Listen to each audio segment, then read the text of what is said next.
Also following another development here, you've obviously heard of this anonymous group. Some call them they're hacktivists. They will target, let's say, ISIS directly and try to mess with their computers and all, but they will also go after, presumably the good guys, the Turks, for example.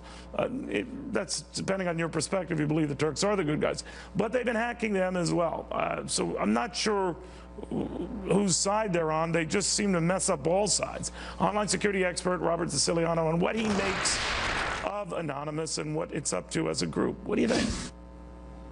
Well, certainly a collective of hacktivists that seem to have time in their hands for vengeful tactics such as this. They said a while back that they were going to take revenge on ISIS, try to disrupt them, and it seems that this is an attempt to do just that by going after the government of Turkey. All right, but they seem to be indiscriminate about this. You know the group better than I, but they like to mess up everyone's lives. Am I that basically right?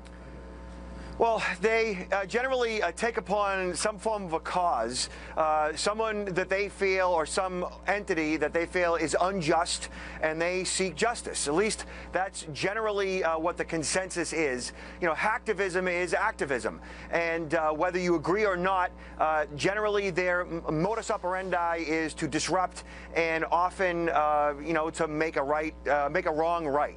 Now, what they seem to be saying in the case of the Turks, you, the United States and Western powers and fellow NATO members might see Turkey as a friend. We do not. Now, of course, they're not the first to say that. Well, there have been many in Washington who have been very leery of Turkey and how eager a participant is in this war on terror, more specifically, taking out ISIS. So do they sometimes bring that to the fore and say, look, your friend is not your friend? Is that what they're up to? They seem to believe that in some way, shape, or form that Turkey is harboring terrorists, that in some way they are, you know, fostering,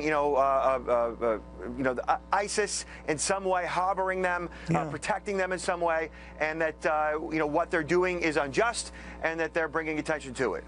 All right. Thank you very much, Robert. I appreciate it. Robert Siciliano.